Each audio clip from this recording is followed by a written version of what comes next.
시편 105편 24절에서 45절 마지막 부분입니다. 여호와께서 자기의 백성을 크게 번성하게 하사 그의 대적들보다 강하게 하셨으며 또 그 대적들의 마음이 변하게 하여 그의 백성을 미워하게 하시며 그의 종들에게 교활하게 행하게 하셨도다. 그리하여 그는 그의 종 모세와 그의 택하신 아론을 보내시니 그들이 그들의 백성 중에서 여호와의 표적을 보이고 함의 땅에서 징조들을 행하였도다. 여호와께서 흑암을 보내사 그곳을 어둡게 하셨으나 그들은 그의 말씀을 지키지 아니하였도다. 그들의 물도 변하여 피가 되게 하사 그들의 물고기를 죽이셨도다. 그 땅에 개구리가 많아져서 왕의 궁실에도 있었도다. 여호와께서 말씀하신즉 파리 때가 오며 그들의 온 영토에 이가 생겼도다. 비 대신 우박을 내리시며 그들의 땅에 화염을 내리셨도다. 그들의 포도나무와 무화과 나무를 치시며 그들의 지경에 있는 나무를 찍으셨도다. 여호와께서 말씀하신즉 황충과 수많은 메뚜기가 몰려와 그들의 땅에 있는 모든 채소를 먹으며 그들의 밭에 있는 열매를 먹었도다. 또 여호와께서 그들의 기력의 시작인 그 땅의 모든 장자를 치셨도다. 마침내 그들을 인도하여 은금을 가지고 나오게 하시니 그의 지파 중에 비틀거리는 자가 하나도 없었도다. 그들이 떠날 때에 애굽이 기뻐하였으니 그들이 그들을 두려워함이로다. 여호와께서 낮에는 구름을 펴사 덮개를 삼으시고 밤에는 불로 밝히셨으며 그들이 구한즉 메추라기를 가져오시고 또 하늘의 양식으로 그들을 만족하게 하셨도다. 반석을 여신즉 물이 흘러나와 마른 땅에 강같이 흘렀으니 이는 그의 거룩한 말씀과 그의 종 아브라함을 기억하셨음이로다.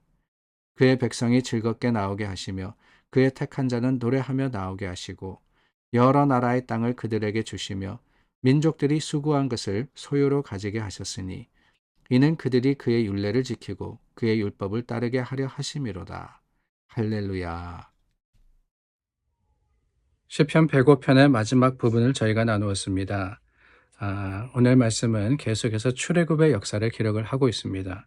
하나님께서 어떻게 이스라엘 백성을 통해서 역사하셨는지, 또한 하나님의 구원의 그 놀라운 은혜는 어떤 모습으로 이루어졌는지를 본문이 기록을 하고 있는데, 우리가 기억해야 하는 것, 이스라엘 백성이 이 애굽 땅에 내려간 지 거의 한 400년 가까이 지난 그 시점에서 하나님께서 이스라엘을 출애굽하게 하십니다. 근데 그 이유가 뭐냐? 오늘 42절 말씀을 보니까 거룩한 말씀과 그의 종 아브라함을 기억하셨다라고 했어요.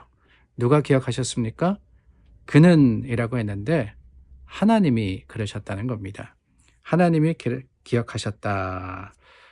기억하셨다라고 하는 그 단어의 의미 가운데 잊어버렸다라는 그러한 뜻을 우리가 생각하기 쉬운데, 사실 여기서 말씀하시는 기억하셨다라고 하는 것은 하나님이 망각하고 있다가, 그러니까 이스라엘에 대해서 깜빡하고 있다가 이스라엘이 하나님께 부르짖으니까 그때서야 기억했다라는 의미는 아닙니다. 하나님은 우리와 다른 분이시죠.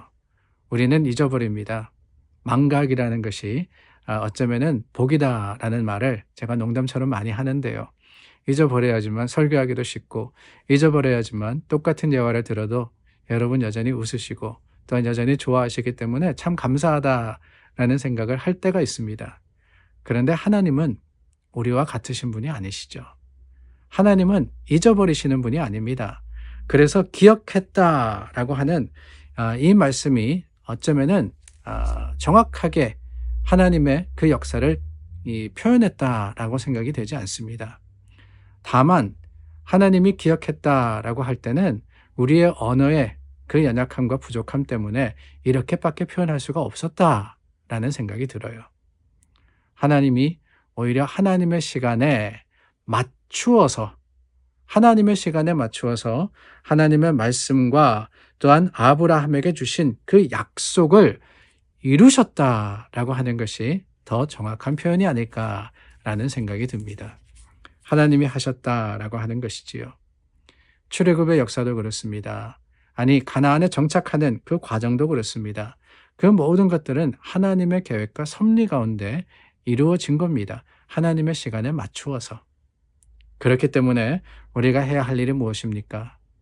감사하며 찬양하는 일이죠. 시편 105편을 시작하면서 그런 말씀드리지 않았습니까? 하나님께 감사하고 주님의 이름을 부르며 또한 찬송하라라고 했다고 말입니다. 그 이유는 다름이 아닙니다. 하나님이 하나님이시기 때문에 하나님께서 우리의 생각과 우리의 방법과는 다릅니다. 그러나 하나님의 뜻 가운데 주님의 거룩하심을 이루시는 거예요. 그게 우리 찬송의 제목입니다. 그래서 43절 말씀해 보니까 하나님이 그의 백성이 즐겁게 나오게 하시며 그의 이 택한 자는 노래하며 나오게 하셨다라고 하셨어요. 출애굽을 이야기하시는 것이지요. 하나님의 백성이 애굽에서 나올 때 찬송합니다. 감사합니다. 하나님께 영광을 돌렸습니다. 그런데 여러분, 여기서 우리가 기억해야 할 것이 있습니다. 그들이 떠나서 간 곳이 어디냐?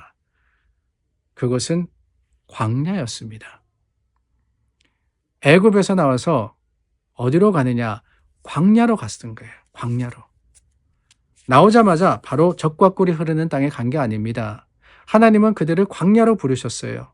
그리고는 그 광야에서 연단받게 하십니다. 그러니까 사실은 애굽에서 나오면서 즐거워하고 노래할 이유가 없었던 것이지요. 현실이라는 것은 나오자마자 뭐냐? 먹을 것이 없는 곳입니다. 물이 없는 곳입니다. 힘들고 어려운 현실이었습니다. 그런데 하나님은 여전히 백성들에게 찬양하라, 찬송하라 라고 하시는 겁니다. 왜 그러느냐? 다른 게 아니죠. 이스라엘 백성들이 노래하며 또한 감사함으로써 광야로 나아갔던 것은 거기에 평안이 있었기 때문이 아닙니다. 하나님이 부르신 곳에 갔더니만 모든 것이 만사형통하더라. 돈도 더 많이 벌 수 있었고 몸도 편안하고 더 많은 것을 누리고 더 많은 것을 가질 수 있었더라. 아니었다는 거예요. 이스라엘의 즐거움과 이스라엘의 찬송의 제목, 그 이유는 어디 있었느냐? 자신들이 누리고 가지는 것에 있었던 것이 아닙니다. 애굽에서 노예 생활해서 하나님께서 모세를 통해서 그들을 구원하셨을 때 나와보니까 그들에게 온갖 은근 보화가 아니 온갖 평안한 누릴 만한 것들이 있었던 것이 결코 아니었다는 거예요. 그러나 그럼에도 불구하고 여전히 그들이 찬송했던 것은 그 광야, 거칠고 험한 곳이었지만 그곳에 하나님께서 항상 그들과 함께 하셨기 때문입니다. 하나님의 임재가 불기름과 구름기둥으로 그들을 이끄셨죠. 어디 그뿐입니까? 모세를 통해서 명령하신 성막에 하나님께서 함께 하십니다. 하나님의 불이 그곳에 임했고 하나님의 임재가 그곳에 있었기 때문에 그게 바로 찬송과 감사의 이유가 되었던 것이지요. 하나님이 함께 하시고 역사하시는 곳, 그 형편과 사정은 중요한 게 아닙니다. 아무리 힘들고 어려운 곳이라 할지라도 하나님이 계시지 않으면 지옥과 같은 곳이고 하나님이 우리와 함께 하시면 거기가 천국이에요. 거기가 천국이에요. 우리에게 선택의 여지가 있다면 여러분, 우리는 무엇을 택하겠습니까? 여러분 무엇을 택하시렵니까? 몸이 편안하지만은 우리 영혼은 공고한 그곳, 그 지옥과도 같은 곳을 택하시겠습니까? 아니면 비록 힘들고 어렵지만은 하나님이 나와 함께 하시고 나를 이끌어 주시고 내 가운데 임하시는 그곳, 광야를 택하시겠습니까? 하나님의 백성은 하나님이 임하시는 그곳이 천국입니다.